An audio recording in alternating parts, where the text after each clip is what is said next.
Thank you. My name is Nicholas Delmano from Coventry.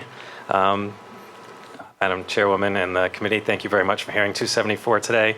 We all understand very well the threat that the Republican majority in Washington poses to reproductive health across the country. The amazing thing is that in a state with a decisive Democratic majority, we can protect the rights of women now. I'm disappointed, honestly, that it took 3.5 months for this bill to have a committee hearing in the Senate.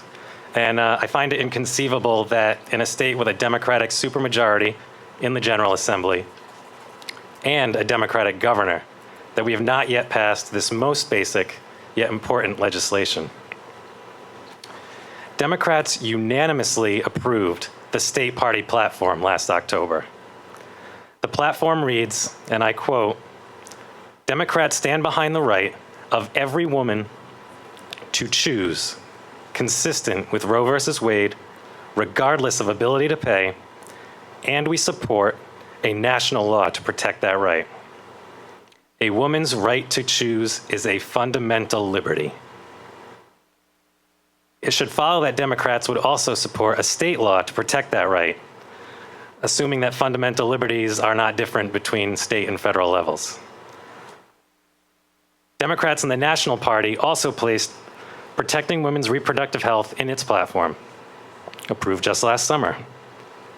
This platform reads in part, and again the party's words, "Democrats are committed to protecting and advancing reproductive health, rights, and justice. We believe, unequivocally, like the majority of Americans, that every woman should have access to quality reproductive health care services, including safe and legal abortion, regardless of where she lives, how much money she makes, or how she is insured. We believe that reproductive health is core to women's, men's, and young people's health and well-being. We will continue to stand up to Republican efforts to defund Planned Parenthood health centers, which provide critical health services to millions of people. We will continue to oppose and seek to overturn federal and state laws and policies that impede a woman's access to abortion. I implore each of the 8 Democrats on this 9-member committee to remember that a woman's right to choose is at the very core of what it means to be a Democrat. Today, you have the power to protect hundreds of thousands of women here in Rhode Island. Please support and pass the Reproductive Healthcare Act. We must act now. Thank you.